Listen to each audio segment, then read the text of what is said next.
Hey everybody, I'm Anna Benson, Assistant Director for Economic Development and Tourism for the City of Lynchburg, and I'm here with Andrew Lagala, our Airport Director. Andrew, welcome. Thank you. I appreciate you having me on. Great. Well, Andrew, tell us a little bit about yourself, and then we'll have a conversation about, what's new and what's happening at the airport. Sure. Like you mentioned, Andrew Lagala, the airport director here for Lynchburg Regional Airport. I got here about a year and a half ago, let's say November of 18, as the deputy airport director under Mark Courtney, and worked close hand in hand with him for the whole past year. And we had a great succession plan to the airport director role, which was actually started November of 19.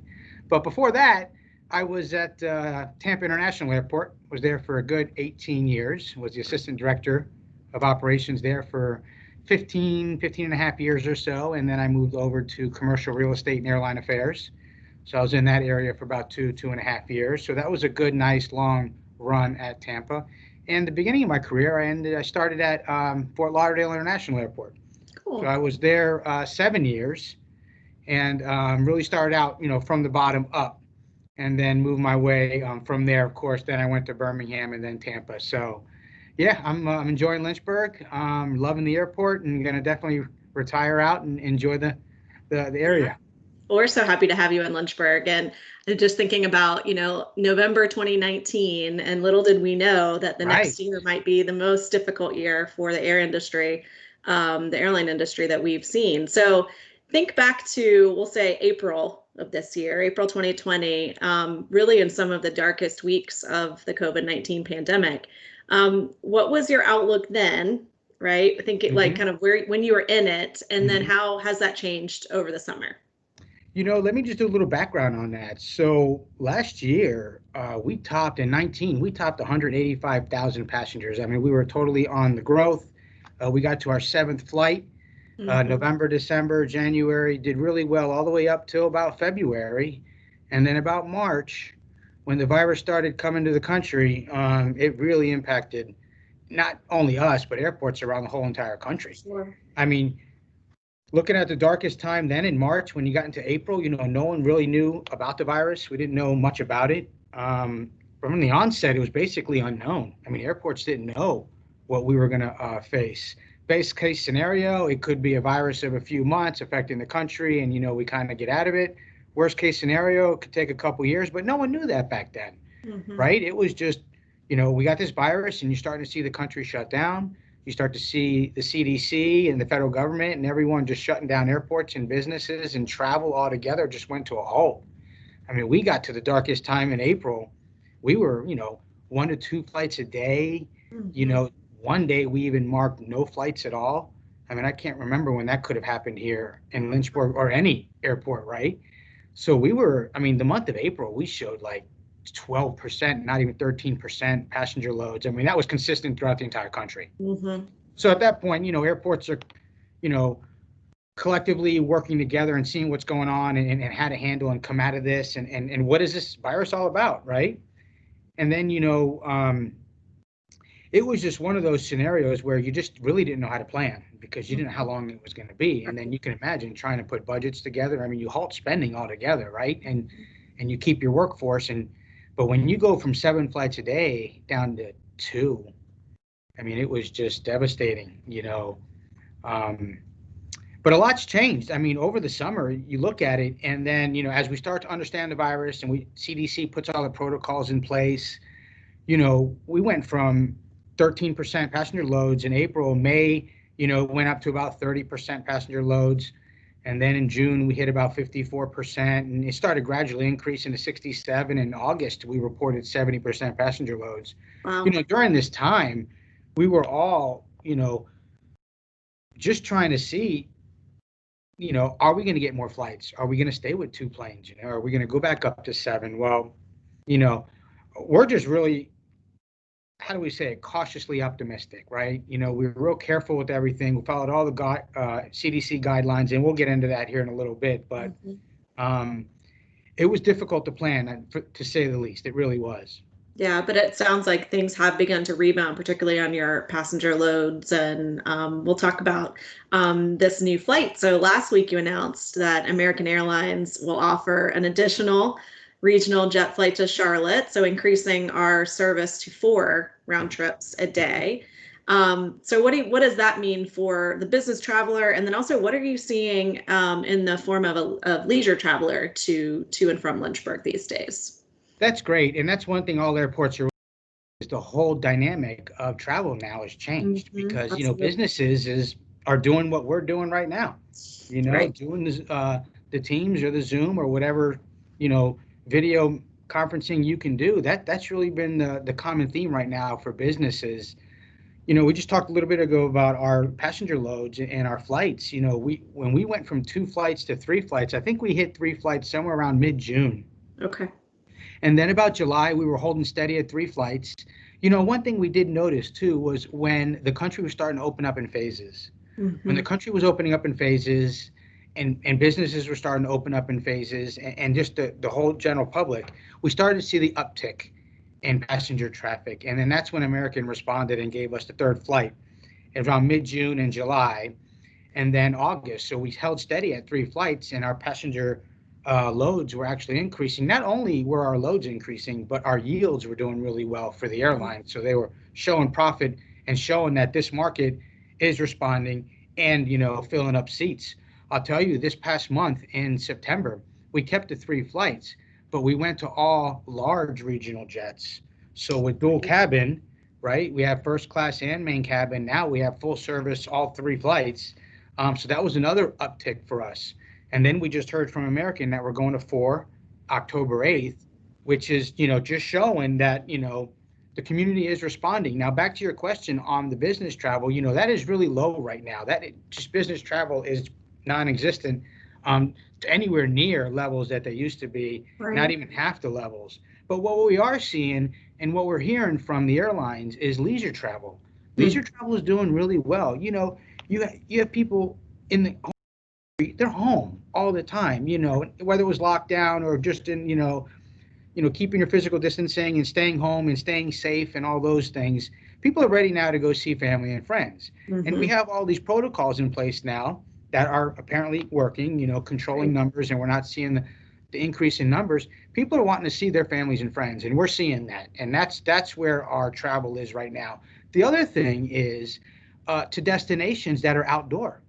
So out Right. west or the Blue Ridge Mountains or, just outdoor activities. Right now, what we're hearing from the airlines are people are just not traveling to the beach. They're not traveling to large metropolitan areas. They're not traveling to the Northeast, heavy concentrated areas. They're really just wanting to get out and do outdoor things. And that's what's really moving right now. Airplanes all over the country, or people are just hitting those destinations where you can do things outside. And we're a perfect destination for that. Absolutely. That's really fascinating that people are certainly visiting friends and family after having been, home or away from friends Right. and family for so long. But then also that sweet spot of a kind of a small to mid-sized city that has a lot of offer as far as outdoor amenity. You can visit a new brewery outside in Exactly. downtown Lynchburg and then, be on a trail or on the Blue Ridge Parkway or, the Appalachian Trail or things like that in the afternoon. So that is very encouraging to hear for sure.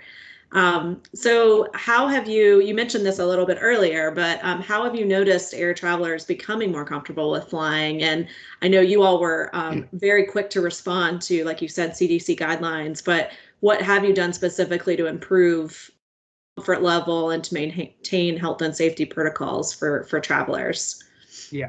So let me back up on that one too. So back when the pandemic hit in March, in April, we were down to 837 passengers for April, which is like unbelievably, Wow. incredibly low for us. Since then we talked about how each month we've done better and better. And then we recorded in August, 7,582 passengers. You can see that 900% increase. And the biggest thing with that is local air travelers are clearly feeling more comfortable for flying and being at the airport. It was real important to me in the beginning to make sure on the onset that we opened up this open, clean, and safe campaign. The biggest thing was, with the airport being a public facility, we have to remain open to operate. Right. We've never closed. So we work closely with professional industry organizations. We collaborate with other airports and around the country, and we all began to just really think, how do we keep this open and how do we keep it clean and safe and how do we move on from there, right? Because we understand the seriousness of the virus and Hmm. taking all measures to make sure, the facility is safe. So to answer your question, from the beginning, we enhanced cleaning and sanitation. I mean, early on, we started with the CDC recommendations, especially in the beginning, we talked about frequently hand cleaning, right? You put that in all the restrooms just to remind people, keep your hands clean because you're touching, everything you touch is how you transmit the virus, right? And that was way before we even knew the whole, um, you know, with your mouth and all the talking and all that stuff too, Right. right? So we increased the cleaning frequency throughout the terminal. I mean, like literally after every flight, we went through everything and just sanitized. The biggest thing was all the touch point locations. So we touched on that big time. You got your escalator handrails or your concession area, your boarding seating areas, everywhere where people are prone to touch things. That's where we went back and sanitized. We added all kinds of additional battery operated, the touchless hand sanitizing stations. The idea is to try to go touchless throughout the whole facility and Right. not just you keep touching and cleaning. And I just want to make sure we were ahead of it all the time. We even work closely with TSA, and they've added touchless protocols at the checkpoint to include like your ID and your Hmm. boarding pass scanners, so they don't have to touch it anymore. Where you hand it back and forth, you just scan it, and Just put it it's down. automatic. It really, any way we can do it. We added physical distancing floor decal markers. We even Right. branded them, to try to add Hmm. some, flavor into this thing, reminding the passengers to keep their safe distance, right? Including even in the queue lines, just to help people keep their distance. Of course, the whole mask requirement, both, in public facilities and an American, all the airlines, it's 100% required. So we made sure we worked closely with the airlines on that, including the counter shields. So when you go Right. to the counter, we got the counter shields up in place, just for a safer transaction, right? And then we actually rearranged our seating areas to maximize physical distancing. Hmm. We took out some seating, moved them around a little bit, kept people apart, but yet you could still keep families together. Hmm. The biggest thing, though, we also added digital signage messages throughout the terminal. We have all these advertising screens, and the ones that aren't sold, we went ahead and just threw some digital advertising on there, just reminding passengers. Reminders. Yep. Exactly. I'll tell you one thing. Our biggest of recent is we added the electrostatic ionizer sprayer. Oh, So what's this is a that? hand, like you see in the hospitals or you see in schools. It's a hand machine, and Uh-huh. it spritzes out the ionizer liquid that actually automatically sanitizes things. As a matter of fact, we even got the backpack to do Cool. large areas, so we can do the hand one for rooms and offices, small areas, and then a couple times a Just day we have the backpack on and we do the entire facility. So wow. the idea, Uh-oh. you know, just to keep that, because that's important, is making sure everything is clean. So that's kind of what we did here. And then we're still looking at, best practices and what other things we can do also, to keep it going. But that's what we've done so far. That's amazing. Well, so what does the future look like for the airport in your opinion? And what are you most looking forward to? What excites you about the trajectory of your work right now? So, All the right, you things. get the airport at its biggest high, and then you end up with the lowest low, and it's like, what a swing, right? Yeah, So, what's next? Do yeah. you have your So I crystal think ball? we're doing very, very well. And, one point I want to make is American is currently operating at 55% of their pre-pandemic levels throughout the entire country. So when you look at all airports and what they had before, Americans basically has 55% of their, schedules back in play, which tells me we're 4 out of 7, we're there. So this city, the surrounding counties and community in the region, they're responding. So they're definitely keeping local. They're flying local. The more you fly to Lynchburg, the more flights we get. That's just how that works. And then it gives me the opportunity to go look for more airlines. And but right now, I'm telling you, what I'm looking forward to is keeping what we got to make Right. sure we maintain what we have, these 4 flights, because it's very important that it's profitable for the airline. Passengers are continuing to use Lynchburg, which they are. They're doing a fascinating job with that. Um, but my goal is, I'd love to see 5 flights by the end of the year. We usually pull back in January, February because of the winter time and it's slow, but that's expected. Mm-hmm. But I was real grateful to hear that we're going to 4 flights. And I'm just going to, I've got some meetings with some airlines coming up at the end of the month. So I just want to sell our story. And I think Lynchburg's doing a real good job on how we're recovering and rebounding back. Yeah. Well, and I know our number one tenet in economic development is retention and expansion of our existing Exactly. businesses. So it's very similar to your approach there, but also knowing that we have, our job is to tell the story of Lynchburg and how we are a place that business can invest, including new airlines. That's So we right. hopefully that will also be in our future as we continue to grow. So thank you so much for your time and all of your Thank you for having expertise and your leadership at the airport.